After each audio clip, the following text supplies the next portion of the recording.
Welcome to another edition of Testimony Time with me, Doug Harris, and I'm really glad to welcome back to Revelation TV my guest today. Welcome back because he has been on Classic Praise with Gordon, and Gordon said we've got to get this guy's story afterwards, and so welcome Jim Patterson. Thank you so much for coming back again. I'm very happy to be back home. Feels good. I mean, I feel like because we've been sitting here chatting for the last 10 minutes or so, and, Sure. and I had all the stories. Very interesting life that you've had, and we're going to begin to get into that. Singing now, and we will play one of your songs during this show that that you recorded here in the studio. But Jim, start your testimony. Start with your early life and what it was like and what happened to you as a young child. Yes, I always say that life was great till about the age of 12. I was born to a lady that wasn't married, wasn't a Christian, and things were very difficult at the time for her because people talked. Now, she kept me until the age of 3. At the age of 3, apparently my grandfather became very difficult, and she decided to put me up for adoption. That was all done.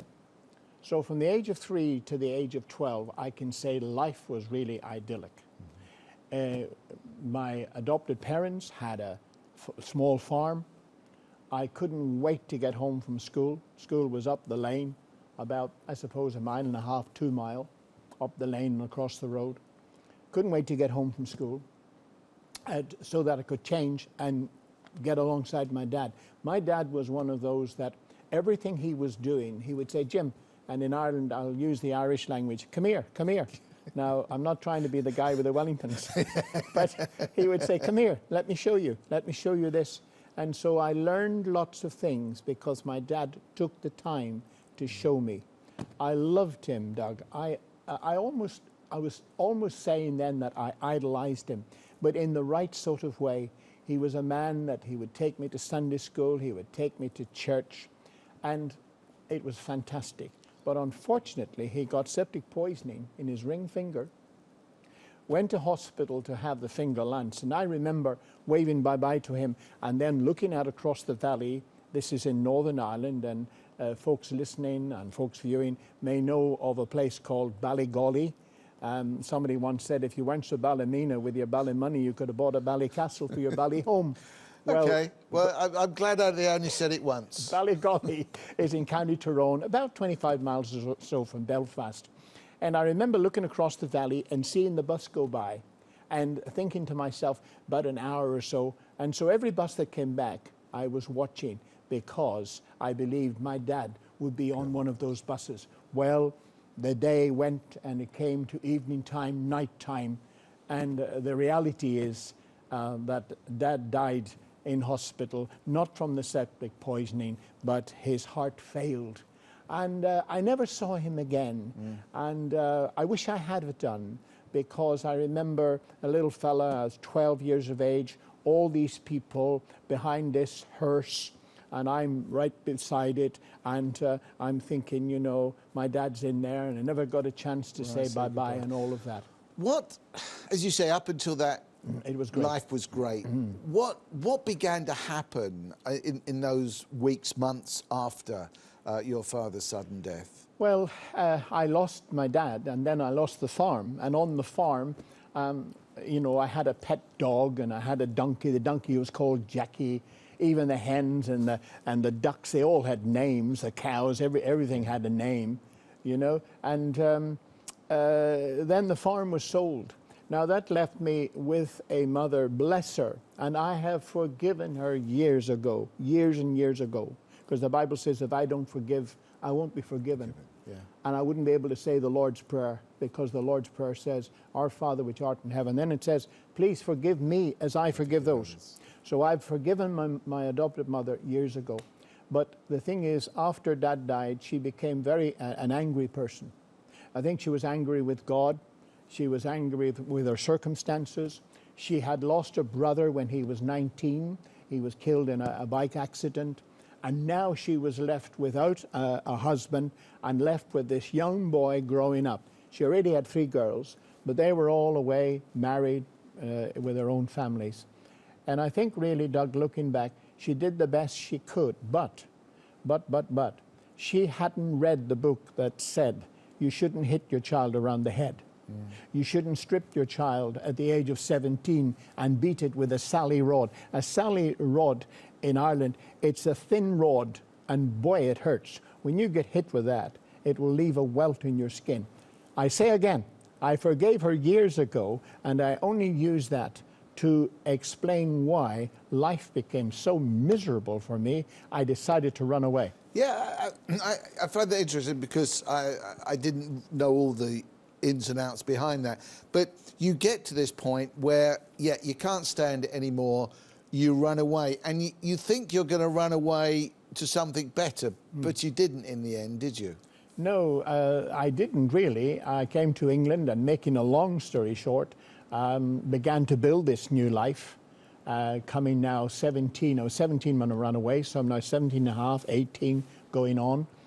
Looking at the girls, when I look at them, something happens to the heart, you know, it begins to beat faster. I fell madly in love with one and got engaged, and then decided to join the regular army. And I signed on for 23 years, signed my life away. Wow. Everything really was going well, so I thought. I'd got my first stripe. I was now Lance Corporal Jim Patterson. I don't know how far I would have gone had I stayed, but I enjoyed the life, I enjoyed the discipline, all of that. Going home, once I'd finished my basic training, I was able to go home on leave up to the Midlands every weekend to see my fiancée. And unfortunately, just like when my father died suddenly, I was in for an awful shock one weekend when I went home on leave, because instead of being met with the open arms of my fiancée, she wasn't there. Long story short, I went to her home. I found out where she was. She was in the cinema. Now, that was okay had she have gone to the cinema, apart from why is she there when she knew I was coming home? However, I waited, and out she came. And there's a young man all over her, Doug, like a rash, all over my fiancée, with my ring on her finger. So we met, we had words. I asked for the ring back. And I went back, Doug, to the barracks in Aldershot in Hampshire with a broken heart again. It had already been broken when I lost my dad. Now, I believe it had begun to heal a bit, but now it was smashed to pieces again. And life became so hard now because some of the lads were bullying me. I tended to be very timid in those days. They were bullying me, taking advantage of me, humiliating me. And you know, there is something I heard years ago, Doug. It says you can live for 40 days without food. You can live for 8 days without water. You can live for 4 to 6 minutes without air, but you can only live for seconds without hope. And I ran out of hope. Life hurt so bad, That's right. so black, so terrible. I had no future, so I tried to end it. I think alcohol played a part, and then, as you say, you tried to commit suicide. When you came round from that, what were your thoughts? What were your feelings? When I came round, I was still hurting terribly. They treated me in the army, in the medical wing, for Asian flu, but it wasn't Asian flu. Now, when I was strong enough, I walked about the 10-minute walk down to Aldershot town. And in those days, there was a NAFI club where we all met for drinks and snooker and all of that. And as I'm standing at the bar having a drink, I'm thinking to myself, Jim, you are so stupid. Why mess about with sleeping tablets as I had done and alcohol? You should just be sick again and you're still hurting. You still got no hope. Life hasn't changed. No answers, no hope. No answers, no hope. See, I didn't know then what I know now, Doug. Without God, without Christ, without hope. See? And the thought came, when I finish this drink, I'm going back to my barracks. I'm going to get my rifle. And I know where there's a live round of ammunition. I only need the one. Yeah. Rifle, end of story. Why didn't I think of that before? While I'm thinking that, I'm conscious, and I'm sure it's happened to lots of the viewers. There's somebody looking at you, and you think, Do they know me? I don't know them. Long story short, he came forward, he introduced himself, and he said, "You look terrible, what's the problem?" And my attitude was, push off. Yeah. I don't want anything to do with you. I don't want to talk to you. Don't know who you are, what you are, but just push off. Leave me alone. Let me finish my drink in peace. Well, I'm so thankful to God that he was not the type that you could push off easily. He persevered. Yeah. Told me he was in the parachute regiment, barracks next to mine. He told me his name. And he said, "I really care about you." He said, "Although I've never met you before," he said, "I pray every day that God will lead me to somebody who needs to hear the good news." I think, wow, what a prayer, see? And he said, "I believe you need to hear the good news. And the good news is," and off he went. Yeah. Well, at first, I was still thinking, how can I get rid of this guy? Is there a button somewhere I can press and he will disappear? But he persevered.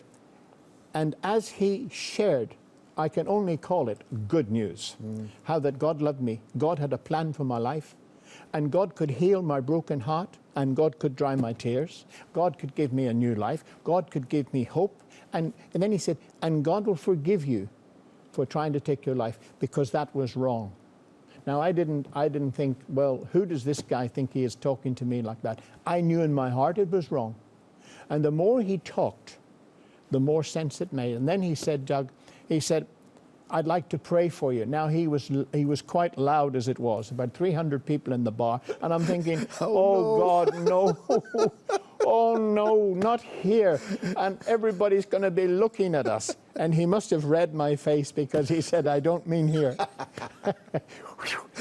And just, folks, someone maybe watching from Aldershot will know that in Victoria Road, there's an Anglican church there, Christ Church. And it was 11 o'clock at night, in the days when you could leave the church doors open and no one would break in or walk in and steal anything. And he said, let's go and pray. And we knelt down. Now, although I'd been to Sunday school, Doug, and I'd been to church, I can honestly say I had never once in my life spoken to God. I'd heard about him. And sometimes I say, and it sounds like a line, but it's more than that. I say, I often went to the house of God, but I did not know the God of the house. And oh boy, there's a difference. You see, I had a bit of religion, but I certainly didn't have any relationship at all. That time in that prayer, it changed, yeah? Absolutely changed, yeah. John prayed, and then he said, "Come on, Jim, you pray." And I thought, oh, heck, what do I pray? Well, I thought, let's just tell God how I am and what I've done, and I'm sorry for that. And then I prayed this prayer, Doug. Oh, God, if you can heal my broken heart and dry my tears and give me hope.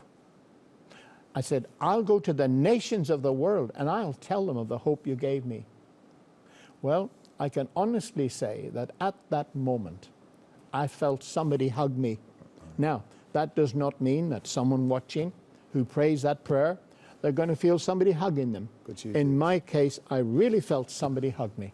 Jim, I think it's a great time to, I've chosen one of the 4 songs you recorded when you were here, and it's the Old Rugged Cross, and I think it's a great time for us to listen to the words of that and see just how it's been applied to your life.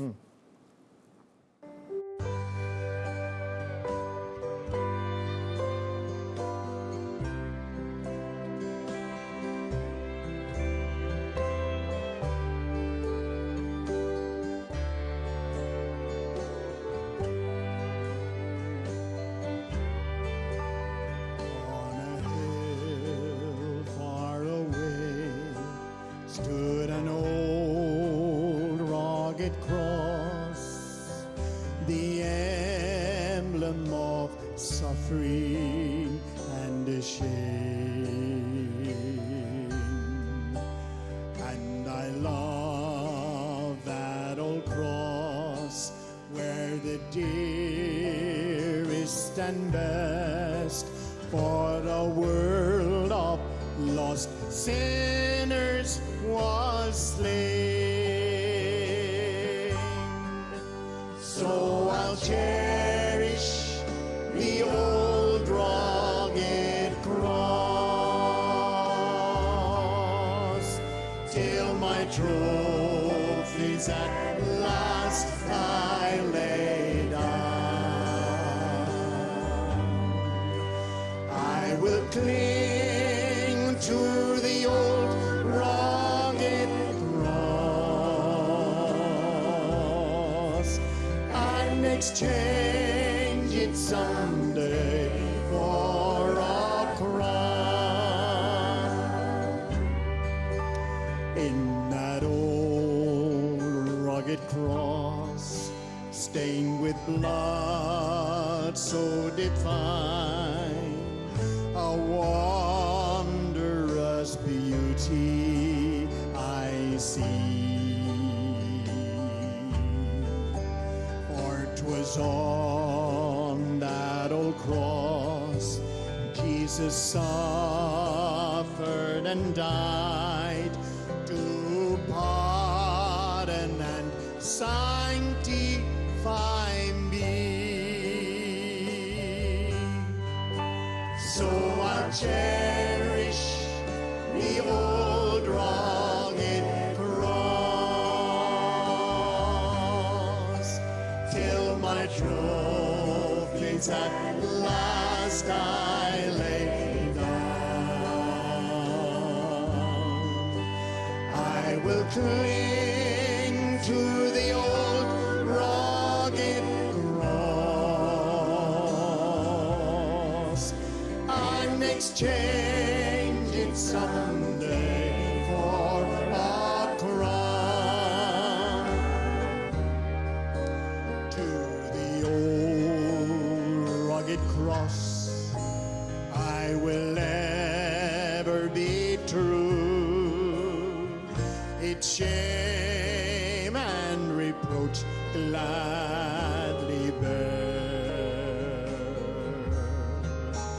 Then he'll call me someday to my home far away, where his glory forever I'll share. So I'll cherish the old rugged cross till my trophies at last I lay down. I will cling to the old rugged cross and exchange it someday for a crown.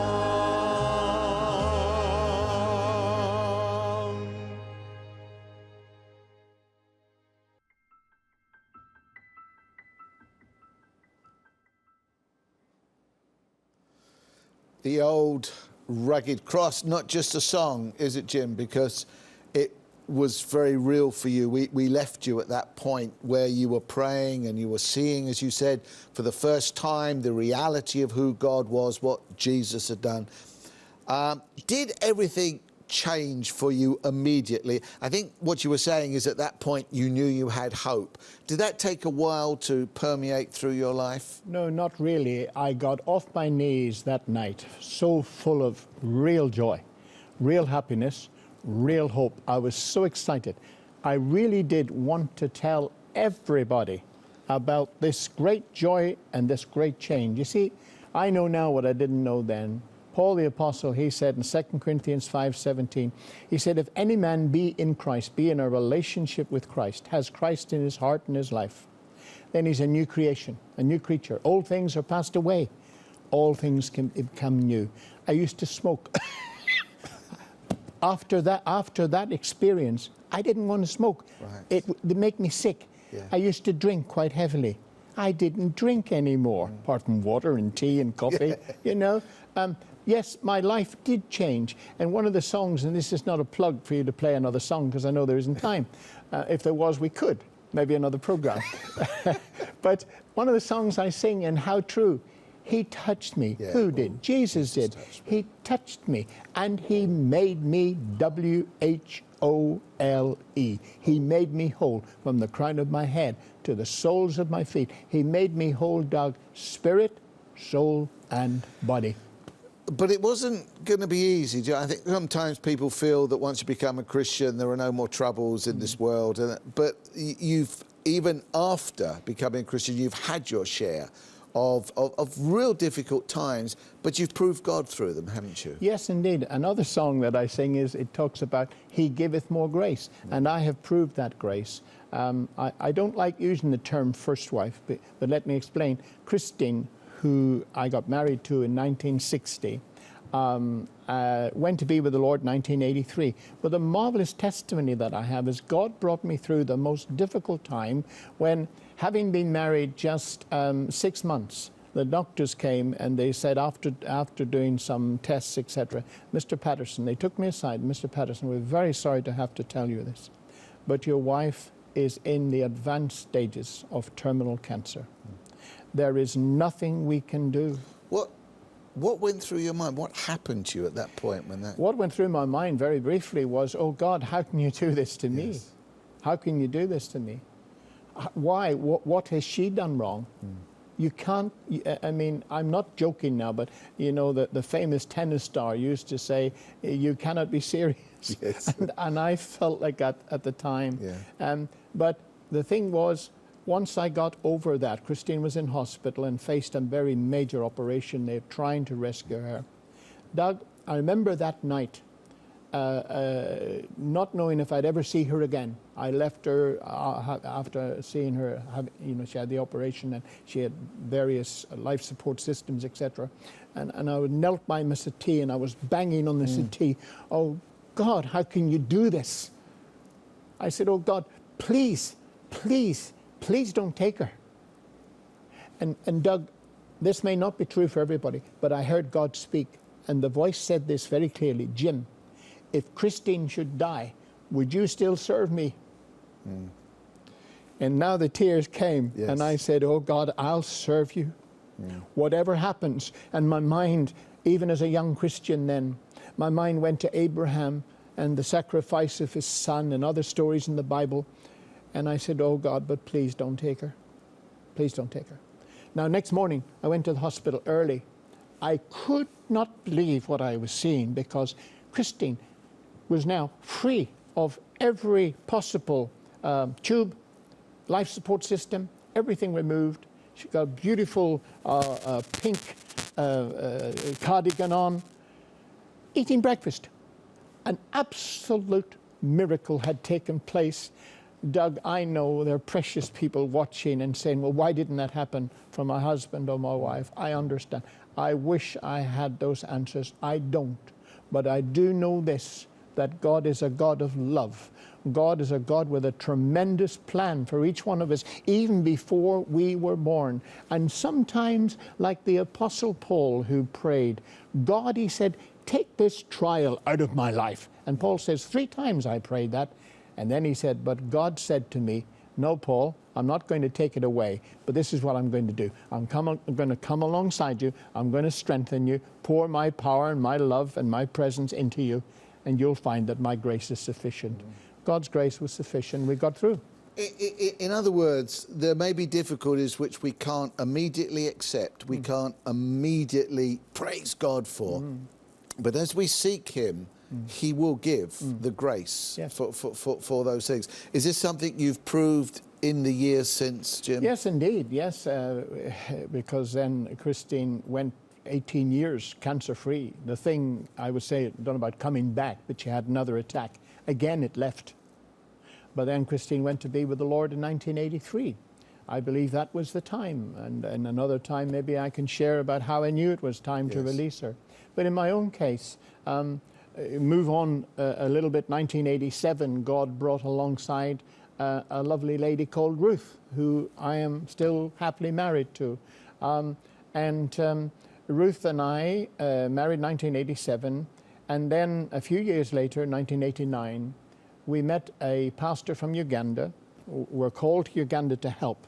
Now that's interesting, because the night that you prayed when you became a Christian, you said you would go I did. into all that. God took you at your word. Yes, we have to he be did careful indeed. what we say to God sometimes, Yes, don't we? indeed. I really meant it. I really meant it. And I say to people now, the fact that I'm a gospel singer and I work on radio and I've been on television a few times, I thank God for this marvelous opportunity, because it's as if he took me at my word. I said I'd go to the nations. When I was young and fit and strong, I could go to Uganda, I could go to Kenya. Now I'm just a little bit older. God is saying, look, I'll make it easy for you. I'll put a mic in front of you. I'll put a couple of cameras in front of you.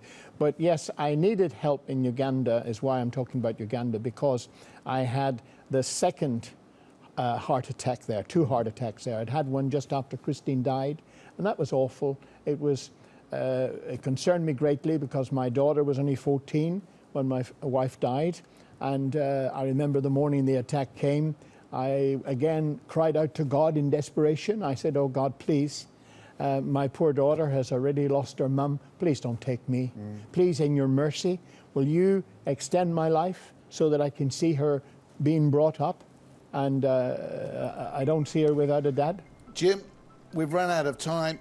I trust you have been challenged today, been blessed today by Jim's testimony. I trust you will be able to work out in your life the real Jesus that Jim came to know and changed his life. Thank you for watching. See you again very soon. Bye for now.